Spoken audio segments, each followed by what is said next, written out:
Now today, we'll talk about pre-Qin history.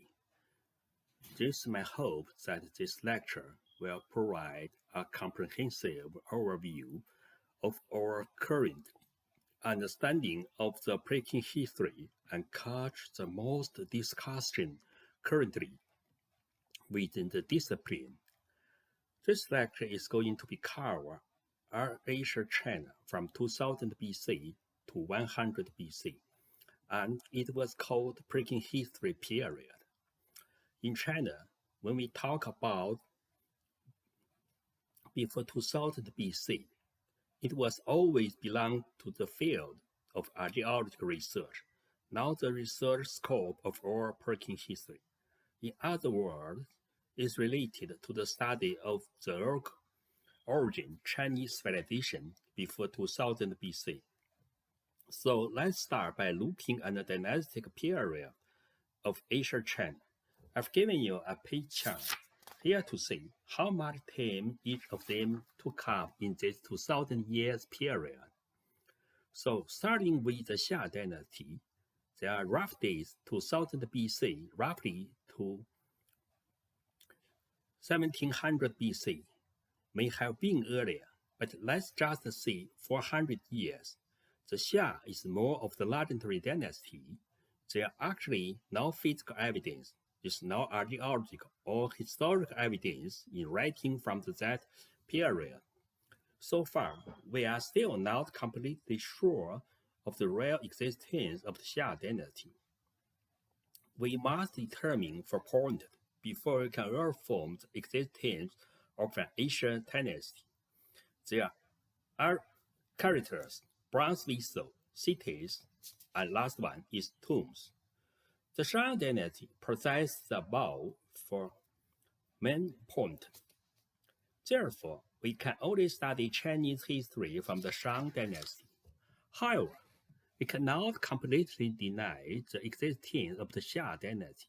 According to the record of the Asian Chinese historical material, Yu founded the Xia dynasty. The Xia dynasty has a history of nearly 400 years. Just so far, we have not yet received archaeological evidence. The most important thing is that the writing of the Xia dynasty have not been discovered, or that a large number of the relics of the writing of the Xia dynasty have not been discovered. Then we have the Xia dynasty.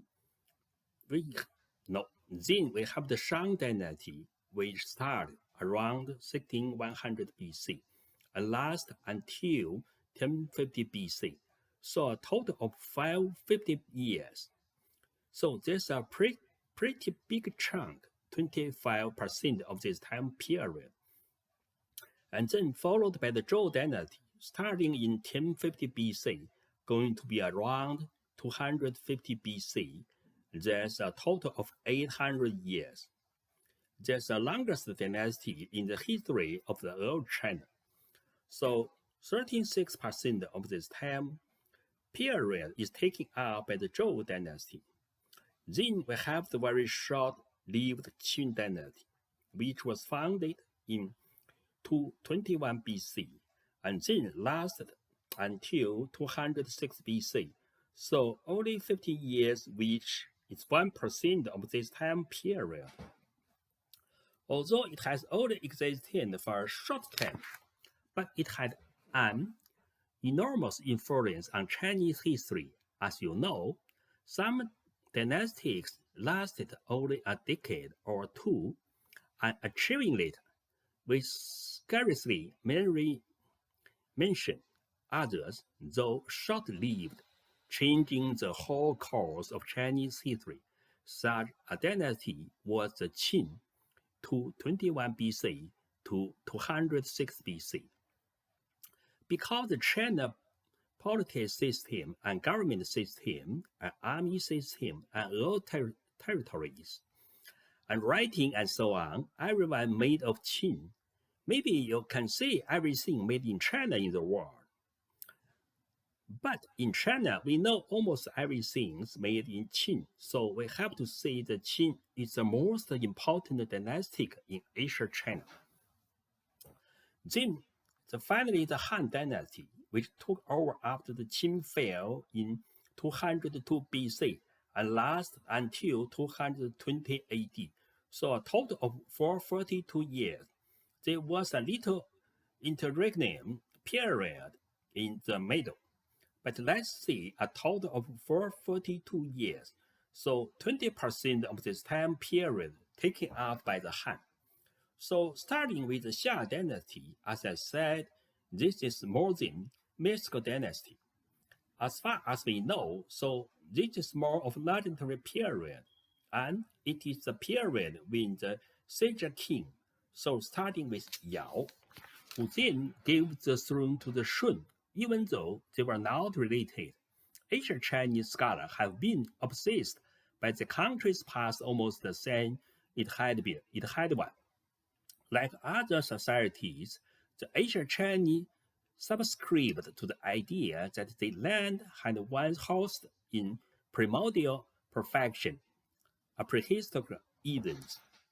And in some ways, Yao and Shun, so there was conceived warriors and benevolent ruler by a later scholar. For example, as you know, Yu was known for timing the flood. He organized the building of the dam that helped control flooding.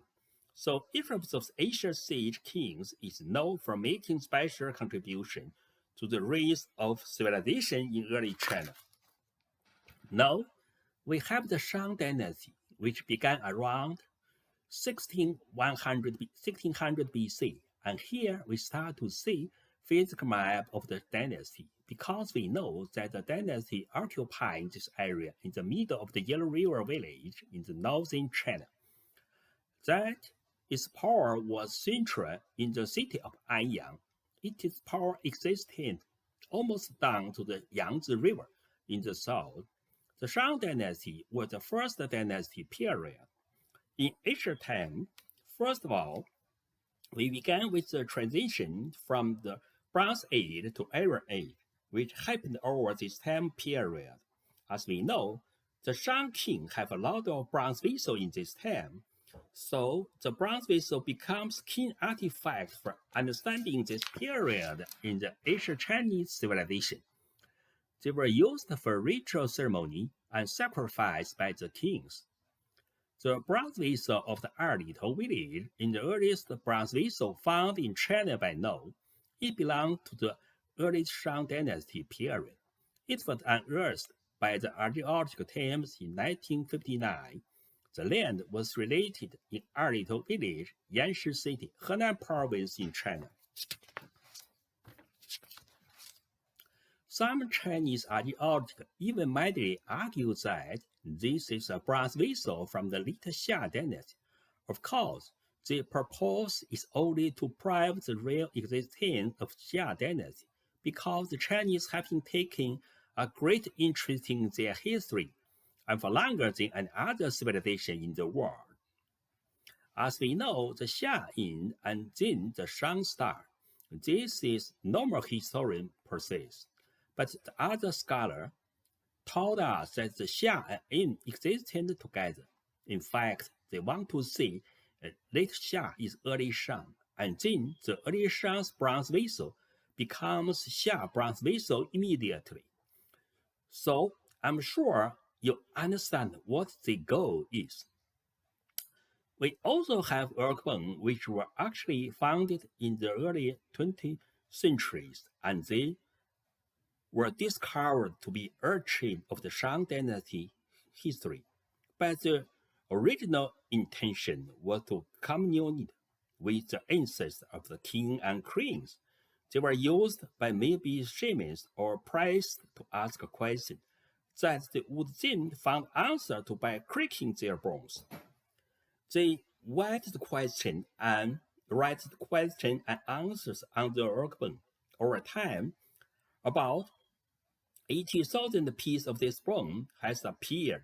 Therefore, they constitute a valuable archive of history and social culture of the Shang dynasty. For example, you can see this piece of bone by early Shang dynasty. This is the earliest family tree books in early China, and it is incredible inscribable unearthable inscription. The Thames was in the early Shang dynasty. First right to lift identified the text by Chinese on the photo as follows. And first, I read it in Chinese. 真倪先祖曰吹，吹子曰卫，卫子曰晏，晏子曰伟，伟子曰一，一弟曰启，一子曰鄂，鄂子曰来，来子曰弘，弘子曰玉，玉弟曰修，玉子曰射，射子曰商。And then when translation, the four texts as follows. First right, column 1. It means divination. Starting on the right, column 2. Ni's father's name is Tree. It means blow. Start on the right, column 3. Tree's son's name is Wei. It means garden. Start on the right, column 4. Wei's son's name is Yan. It means swallow. Start on the right, column 5. Yan's son's name is Wei. It means curtain. Start on the right, column 6. Wei's son's name is Yi. It means ununified. Start on the right, column 7. Yi's brother's name is Qi. It means open. Start on the right, column 8. Qi's son's name is It means nightmare. Start on the right, column 9. Son's name is Lai. It means comfort. Start on the right, column 10. Lai's son's name is Hong. It means flounder. Start on the right, column 11. Hong's son's name is Yu. It means harness. Start on the right, column 12. Yu's brother's name is Xiu. It means slender. Start on the right, column 13. Xiu's son's name is She. It means merchant. Start on the right, column 13. She's son's name is Shang. It means merchant. We know that the Shang people worshipped this god. You can call his a lord or supreme being, which they can say Di. They can call Di.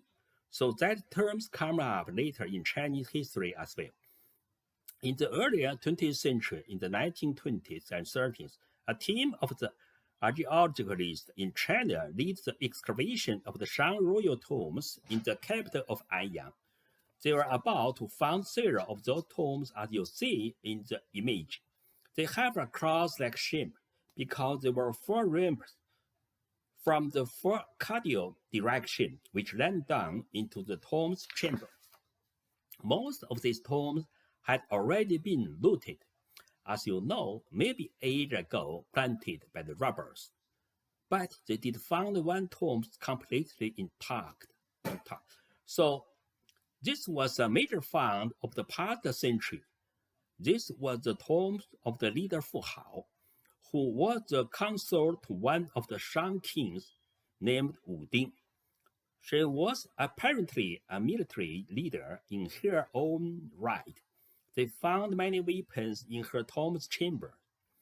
He died at the age of 13.3, which he died before the Shang king Wu Ding died.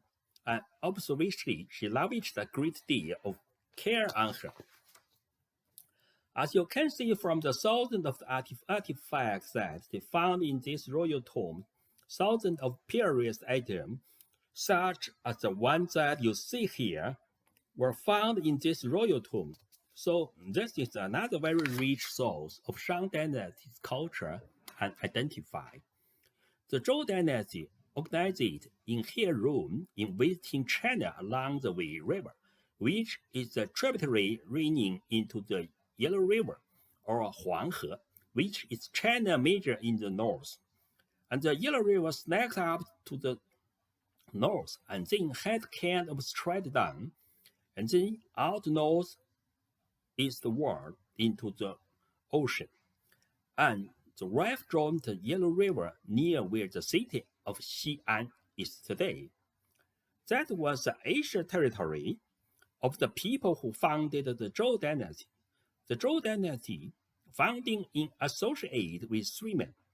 The first man is the King Wen, and it was called Zhou Wenwang in Chinese, who established the stability of this dynasty and began to lead this conquest of the Shang dynasty, which had lost its merit. So the Zhou dynasty was growing in power and was mounting a currently challenge to the Shang dynasty. And his son is King Wu. As you know, he was so-called Zhou Wuwang in Chinese.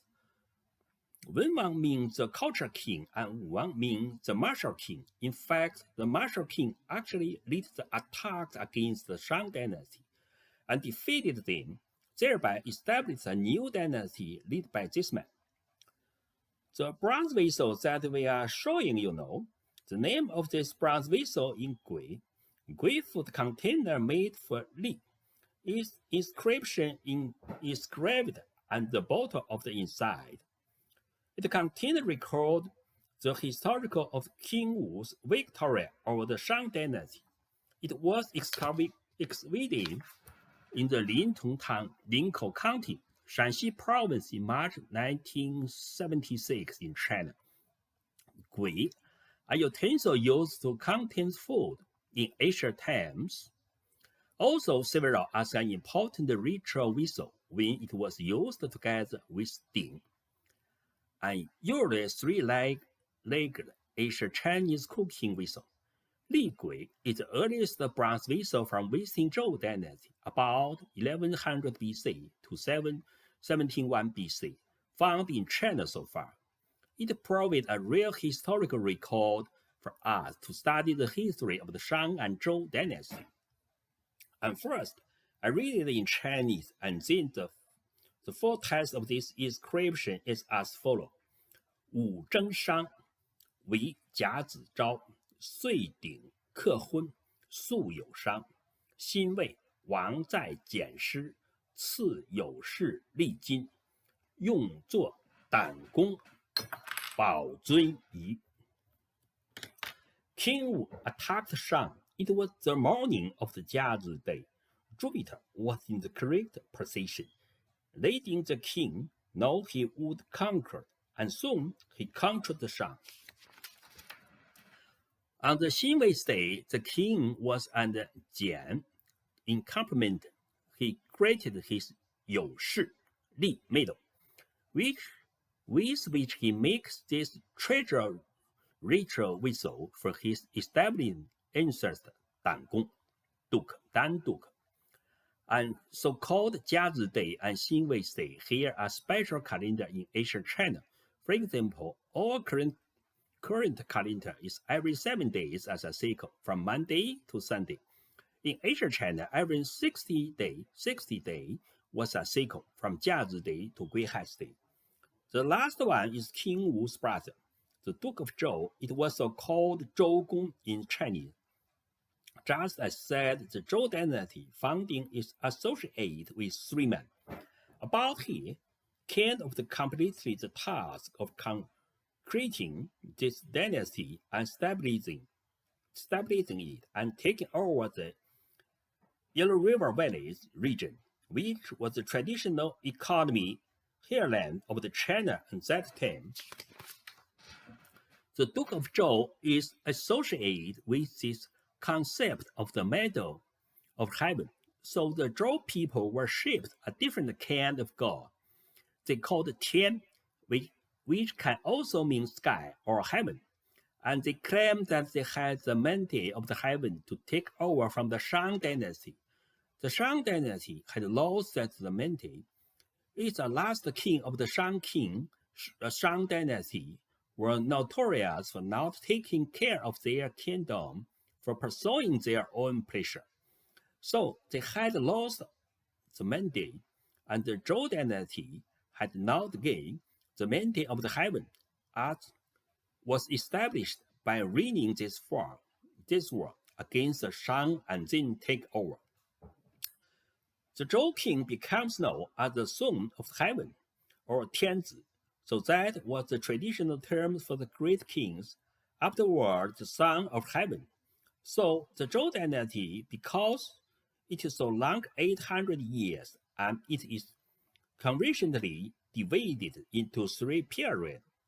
There is still 1% of this time period. I don't know which period it belongs to. About 1% period, for example, Xiu Wang.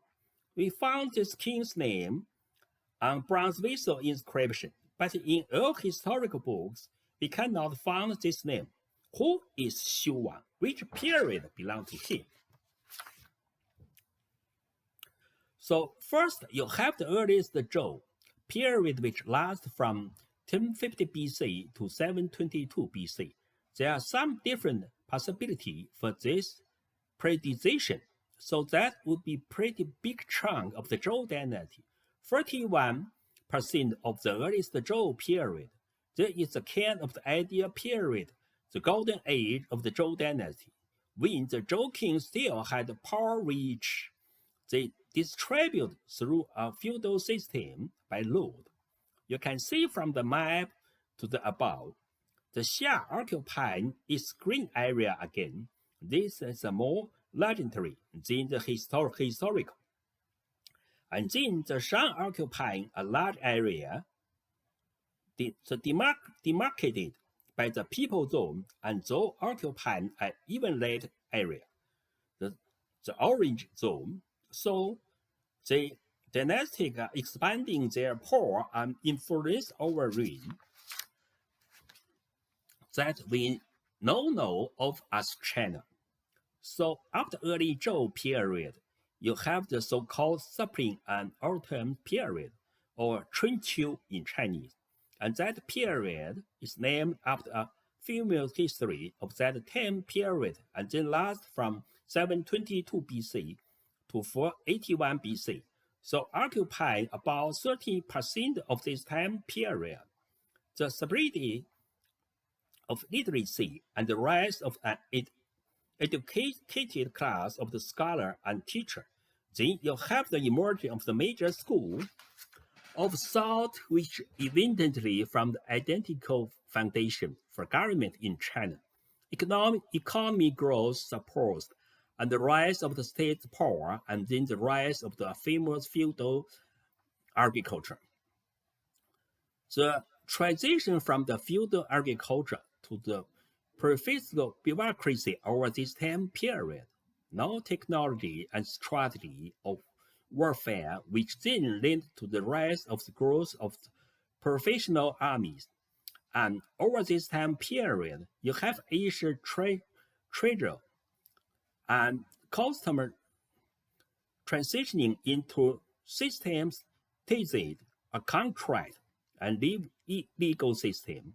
And then finally, the dispersion of the power was a feudal system. In ancient times, gradually transition to the centralization of power over time. And then finally, the warring state from 481 BC to 256 BC. You could also say it goes to 221 BC. So occupying another 28% of roughly of this time period. The warring states was the period when powerful states has replaced the reign of the Zhou dynasty. The Zhou dynasty is still reign in name, as you know, but only in name, and even powerful states were not vying for power. So Zhou ritual culture, going back to the foundation, they draw on the ritual of the Shang dynasty, on the technology that the Shang had developed of bronze vessel casting. They also used the bronze vessel to indicate the power of the kings, and also to commemorate their relationship with other powerful people in the realm. These bronze vessels were used in ceremony, sometimes honoring the dead, honoring the ancestors, or when a king or queen died, they would be buried with this vessel. But they were also given as commemoration for different ceremony occasions, such as this very famous large Ding vessel, treasured vessel called the Da Yu Ding, which is writing inside.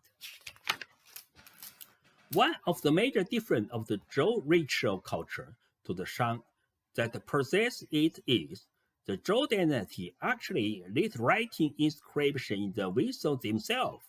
The early and middle Shang period did not really to do it. So they have very elaborated inscription inside the vessel that tell us a great deal about Zhou dynasty, politics, and social. This is why we must start with the bronze inscription when we study the history of the Zhou dynasty. Is carefully, a large number of the bronze vessels recorded historical facts, such as the Zhou dynasty prince and lord taking over the power of different territories. By the way, a friend of mine recently bought a bronze vessel. It was made of visiting Zhou dynasty. The text on it is very valuable, but he did not understand it at all. So he asked me about it, and then I answered him. This inscription records in detail the ritual formula of the Zhou dynasty emperor regarding minister. We called this inscription 册命经文 in Chinese. You can see this picture.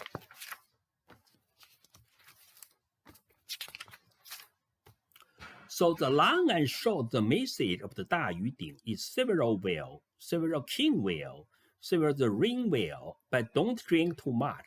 Seeing we win was often used in this trivial ceremony. So that was a sense of being somewhat temperate, to not go in overboard in the ceremony activities.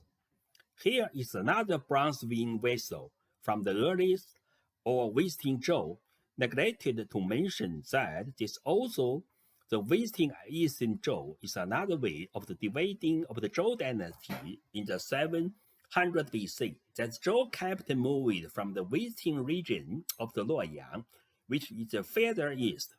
During the early of the visiting Zhou period, many of these bronze vessels were cast by under the sponsorship of the Zhou kings.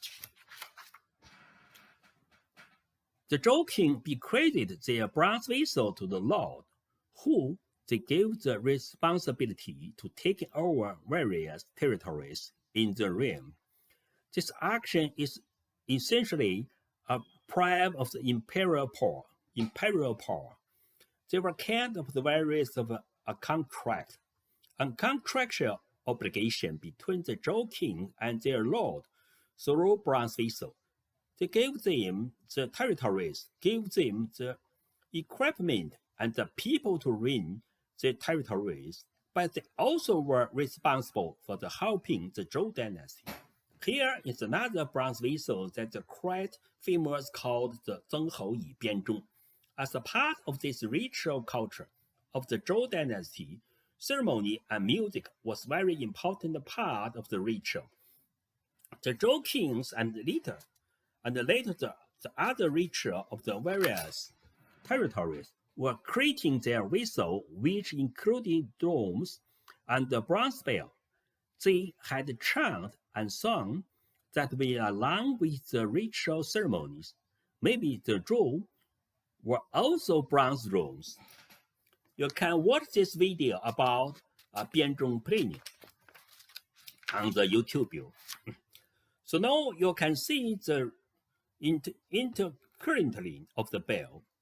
The counter bell has an inscription that it will tell us the sovereign of the Chu donated this bell to Tomb Zhenghou Yi. This was a gift from the king of Chu. Please see the full text of this inscription as follows, and first I read it in Chinese. 为王50又64反自西洋，楚王